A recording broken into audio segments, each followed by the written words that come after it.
This is Qtv News. I am Amuju Gajaga and thanks for joining us. First, a main look at the local news, international and sports news headlines. Vice President Dr. Aissatou Touré on Friday participated in a high-level virtual meeting of partners in population and development. 30 youth entrepreneurs in the Qtv Municipal Council on Saturday commenced a 4-day entrepreneurship training organized by the National Enterprise Development Initiative (NEDI). The National Agricultural Research Institute (NARI) on Thursday embarked on a field trip to their various research sites and experiment centers in the Greater Banjul area. Front Star Driving School, in collaboration with the Gambia Police First, on Saturday conducted driving tests for its first batch of learners who have successfully completed the driving course. And in international news, today, the 17th of October, is the International Day for the Eradication of Poverty.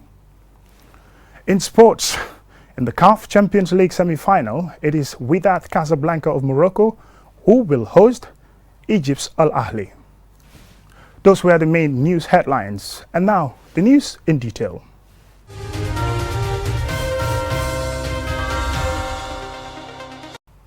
Welcome and thanks for joining us. This is Qtv News. The Vice President Dr. Aissatou Touré on Friday participated in a high-level virtual meeting of partners in population and development, where she re-emphasized Gambia government's commitment to work with the intergovernmental body. Alusise has more. Partners in Population and Development (PPD) is an intergovernmental initiative created specifically for the purpose of expanding and improving South-to-South collaboration in the fields of reproductive health, population and development. PPD was launched at the 1994 International Conference on Population and Development, when 10 developing countries from Asia, Africa and Latin America form an intergovernmental alliance to help implement the Cairo Program of Action. We surely work together with you. The Population Department is being revived strongly, and we're going to work on the evaluation of the policy, revision and development of the policy in line with the current situation and what you have said in the context of COVID. We will develop a strategic plan for policy, and support for digital connectivity is a very key issue now. With COVID and having to deal with each other virtually, there are certain countries, I may be speaking for Gambia, maybe probably the same thing is affecting other African countries. The issue of digital connectivity, dealing with the work that we need to do to move forward is very key. It is important that we make sure that whatever we're doing, we engage, our capacities are built. VP Touré calls for more constructive engagements going forward for the benefit of the people. We will look into the areas in which we are emphasizing in terms of intensifying our South-South cooperation on reproductive health services, focusing on traditional practices, maternal and newborn health, as well as other best practices that the Gambia is now working on, which is the Kabilo, Bama, and other population issues. The plan of action stresses the need to establish mechanisms to promote development through the sharing of experience in reproductive health among countries and to promote effective partnerships among the governments, non-governmental organizations, research institutions and the private sector. Reporting for QTV News, I am Alusise. 30 youth entrepreneurs in the Qtv Municipal Council on Saturday commenced a 4-day entrepreneurship training organized by the National Enterprise Development Initiative (NEDI). As Ansumana Esunyasi reports, officials urge young people to venture into business. Having secured funding from government to develop and lead training programs for young business operators in the country, the National Enterprise for Development Initiative is running a series of training programs aimed at building the capacity of youth entrepreneurs across the country. 30 participants drawn from different business establishments are expected to undergo an intensive 4-day training that officials hope will provide them with the requisite knowledge to further boost their businesses. At the opening ceremony, Sute Jawa, the Deputy Permanent Secretary, Ministry of Youth and Sports, and Marcel Mendy, the Executive Secretary, National Sports Council, underscored the importance of such capacity-building programs, especially for young people. Whilst reminding participants of their duty to contribute to national development, they enjoined them to make best use of the training. If you look at what is happening within our markets, sometimes you are more or less as a Gambian, disappointed. Disappointed in what sense? Most of the people you found around our markets are all non-Gambians. So be sure that after this training you go out there and be ambassadors. Be sure that after the training you'll go out there and be able to change lives. In fact, you have to start with yourself. You need to be a changed person yourself. You need to be a born again. Abbas Ba, the general manager of NEDI, and Adamas Sabali, senior youth coordinator for KMC, highlighted some of the challenges that young entrepreneurs face in the country. However, they urge young people to venture into business, adding that that is the only way the country's business sector can be dominated by Gambians. What we wanted to get out of this training is to have entrepreneurs who are highly resourced, highly capitalized, and can run their programs effectively. They can run their businesses very well. Having you here is going to address youth unemployment, is going to address poverty, is going to integrate our social economic development of this country. Aissatou Jabusanya is a participant. She called on government to create more opportunities for young entrepreneurs. If I were to ask for support, I would ask for government or other institutions to help youths or organizations host more events like this, where we can give youths opportunities to be able to access grants or loans or qualifications such as a certificate that we are going to obtain from this program. Other speakers included Sally Job, also a participant, Musa Sedi, NEDI Finance and Admin Manager, and Aissatou Seka, KM Chairperson, who all expressed their delight with the interest shown by young entrepreneurs taking part in what they describe as a possible life-changing initiative. Answana Isonyasi for Qtv News. The National Agricultural Research Institute, NARI, on Thursday embarked on a field trip to their various research sites and experiment centers in the Greater Banjul area as part of commemoration marking their annual field convergence. Omar P. Jallo has the rest of that story. The annual Field Convergence is a day set aside to highlight the research activities of the Institute during the year. This year's event is centered on variety screening trials, soil fertility management techniques, and the use of plant extracts to control pests.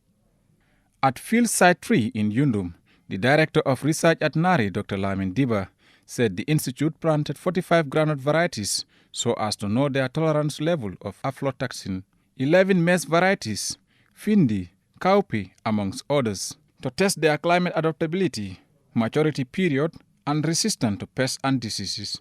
He thanked the FAO for funding their trial projects. This particular year, FAO is doing extremely well with NARI. Our collaboration with FAO, they are able to fund a lot of our on-farm activities. So there's a project at FAO which is referred to as the Adapting Agriculture to Climate Change, which is working with NARI to introduce climate-resilient crop varieties of cassava, hungry rice, and orange flesh sweet potato in 10 communities in the North Bank region, CRR North, and URRs. The Director General of NARI, Dr. Demba B. Jallo, said his institution is committed to working with partners in conducting research on new farming techniques and crop varieties to improve productivity for farmers in their quest to attain food self-sufficiency. He called on the Ministry of Agriculture and other development partners to support NARI. We can be able to produce our own food. And the best thing is to support research, because research is the one that is going to bring the varieties that can improve productivity, as I said in the beginning. You know, when we bring these varieties, we work with the National Seed Secretary and the Ministry of Agriculture, who are the promoters of these technologies. They are very important. I always tell my people, you cannot do it alone. We have to collaborate with NSS and the Department of Agriculture. And the Honorable Minister mentioned it. We are very proud of her. She is always there pushing us. The Minister for Agriculture, Ami Fabre, reassured government continuous support to NARI, while calling on the National Assembly Select Committee on Agriculture to continue lobbying and advocating for bigger budgets for the Ministry of Agriculture to help address the constraint highlighted by the officials of NARI. The National Assembly member, come next year, 2021, we have a series of constraints because number one, these research institutes have to be improved. They should have vehicle.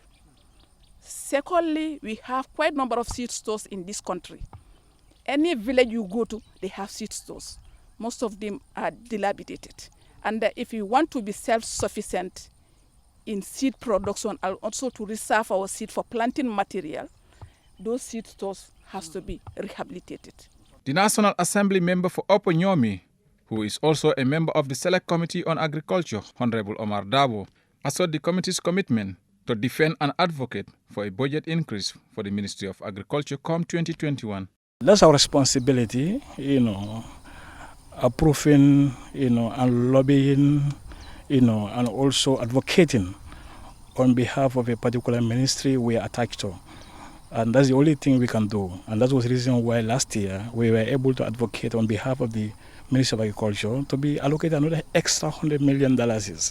Other speakers include Adama Jallo, a research officer, and Fatou P. Mane, a final year college student who did a trial research on the effect of NPK fertilizer on cowpea. Both explained the systematic process of their crop trials. NARI is the country's sole national agriculture research entity tasked with improving agricultural technologies through research and new crop varieties that are resilient to climate change for increased productivity. Reporting for Qtv News, I am Omar P. Jallo. We'll go for a short break, and when we come back, the news continues with some more local stories. Do stay tuned.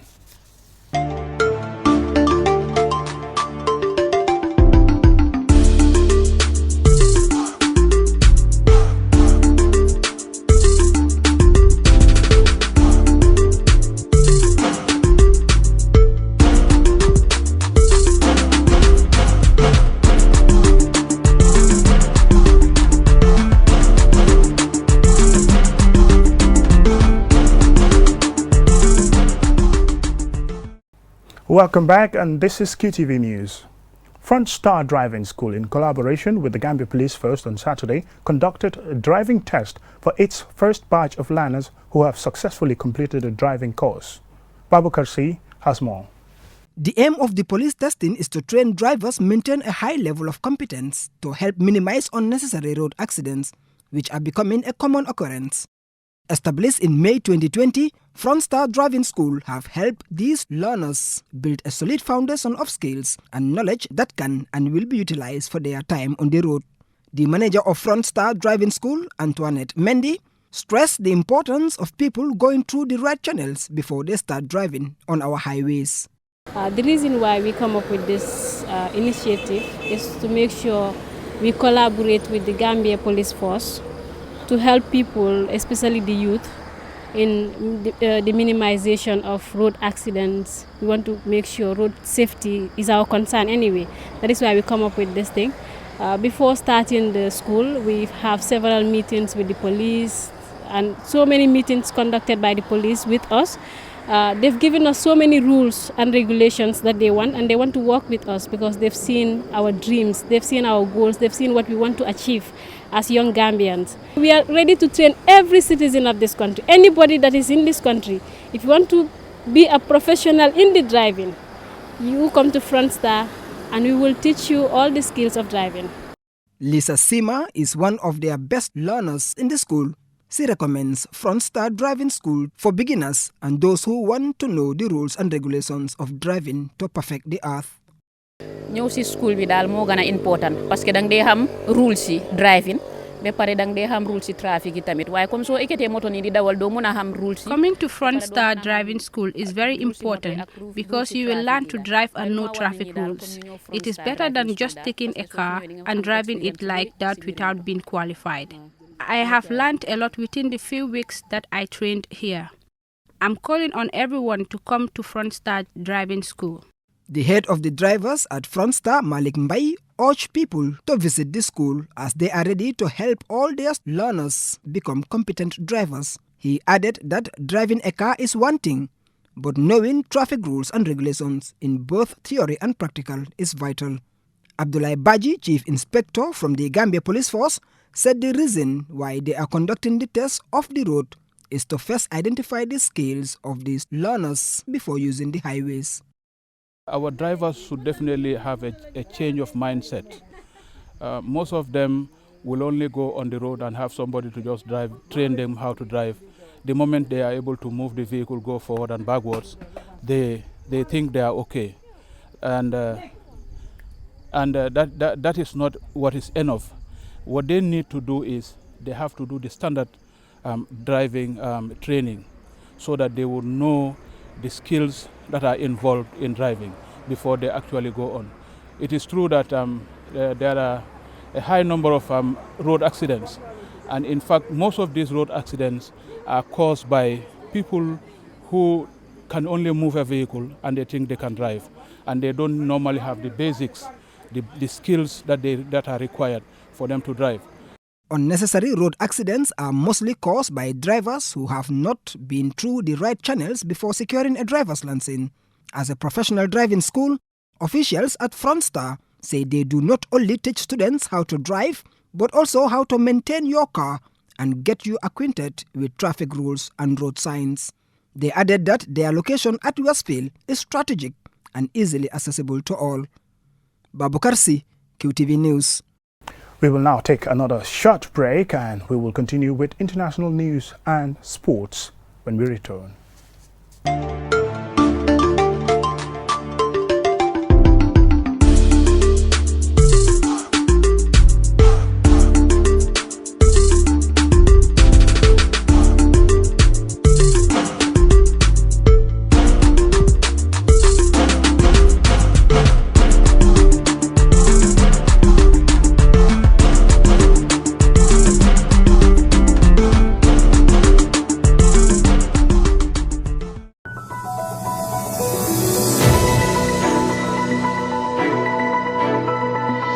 Welcome back, and this is Qtv News. In international news, today the 17th of October is the International Day for the Eradication of Poverty. The UN-designated day presents an opportunity for the world to acknowledge the effort and struggle of people living in poverty around the world. This year, it is expected the coronavirus pandemic with its restrictions will push millions of people into extreme poverty. Mamudulamin Choi has the details.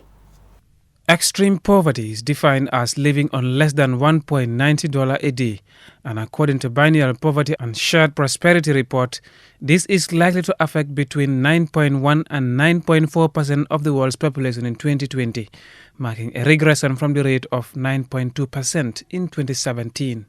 For the first time in over 2 decades, global poverty is expected to rise sharply in 2020 because of the massive disruptions to the global economy caused by the COVID-19 pandemic.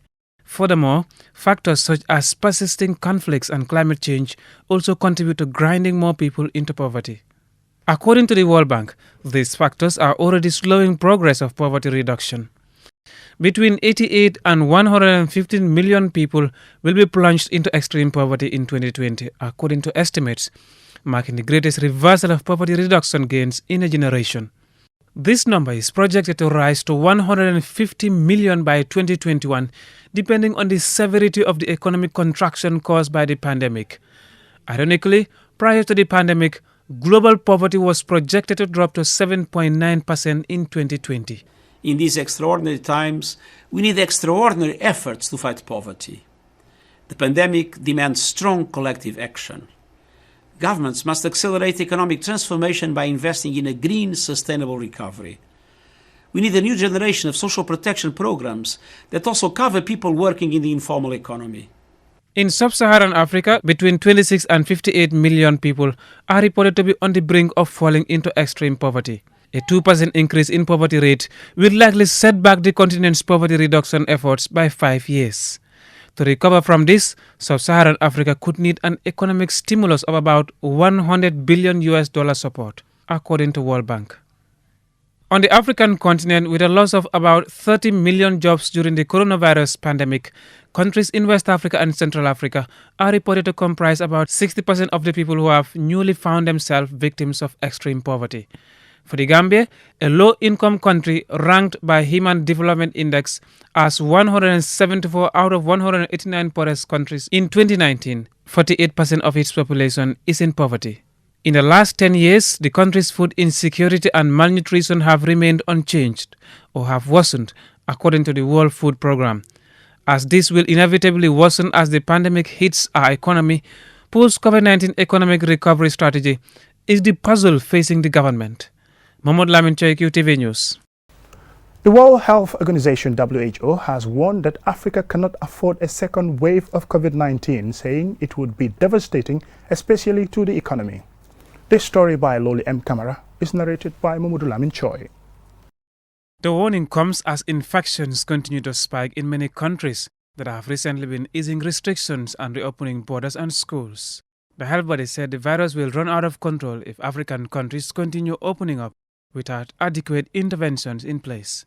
The number of new daily confirmed cases overall has started rising after slowing down since mid-July. The WHO says there has been a substantial rise in death over the past week. It also warned of a return to lockdowns, which the continent cannot afford. WHO Regional Director also said measures are in place to ensure the continent gets its fair share of any vaccine developed. Africa has reported more than 1.6 million coronavirus cases since the pandemic began, with more than 39,000 deaths. South Africa has the highest record number of total cases and reported deaths in Africa, followed by Egypt, Morocco, Algeria, Ethiopia, and Nigeria. Many African countries have been praised for waging effective campaigns to combat the spread of coronavirus, despite their reputation for having fragile state of health systems. On top of social and environmental factors in the continent's favor, the World Health Organization praised the decisive action by African nations. The continent, which has a population of more than 1 billion, has had about 1.5 million cases according to data compiled by the Johns Hopkins University. Low levels of testing remains a concern in Africa, with a handful of countries responsible for the bulk of those carried out. In the Gambia, schools have reopened for students from grades 7 to 12. The government has also declared public places such as hotels, motels, lodges, bars, restaurants, video clubs, museums, swimming pools and gymnasia open throughout the Gambia. Latest ease of restriction to follow is the opening of sea and land borders. The number of confirmed cases before the time of this broadcast as of 16 October 2020 is 3,644. Among them, 2,646 have recovered and 118 died of the virus. Mohamed Lamin Choi, Qtv News.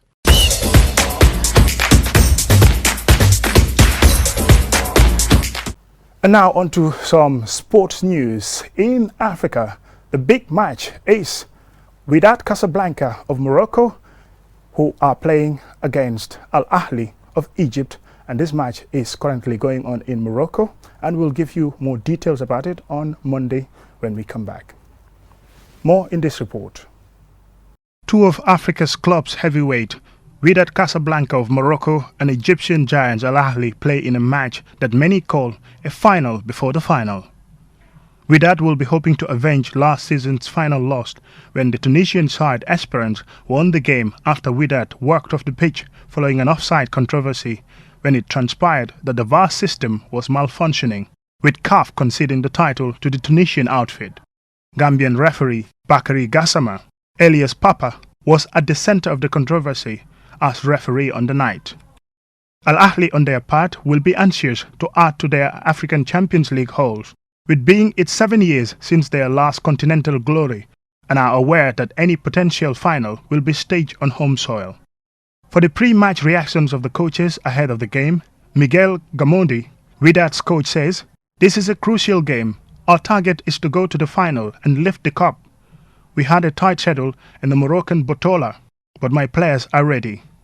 I thank them for their great effort despite being exhausted and especially amidst this pandemic. We are looking forward to achieving a good result before the return leg in Cairo." Petro Motsumani, Al Ahly's coach, says, "I know Wydad very well. They are a strong team and we respect them, and they also know Al Ahly very well. But we are here to have a positive result, and why not come back home with a win? We have many injured players, but I cannot complain. This is football, and we have played some games without our key players and still got positive results. I believe in my team." Mamudu Gajaga, QTV News. Before we end this bulletin of the news, let's have a quick look at our main news stories. Vice President Dr. Aïssatou Touré on Friday participated in a high-level virtual meeting of partners in population and development. 30 youth entrepreneurs in the Qtv Municipal Council on Saturday commenced a 4-day entrepreneurship training organized by the National Enterprise Development Initiative, NEDI. The National Agricultural Research Institute on Thursday embarked on a field trip to their various research sites and experiment centers in the Greater Banjul area. Front Star Driving School, in collaboration with the Gambia Police Force, on Saturday conducted driving tests for its first batch of learners who have successfully completed the driving course. In international news, today, the 17th of October, is the International Day for the Eradication of Poverty. And in sports, currently, it's the CAF Champions League semi-final between Wydad Casablanca of Morocco and Al Ahly of Egypt. And more details on that in our Monday sports news. That's all we have for you in this edition of the news. Thank you very much for watching and have a pleasant night. Bye for now.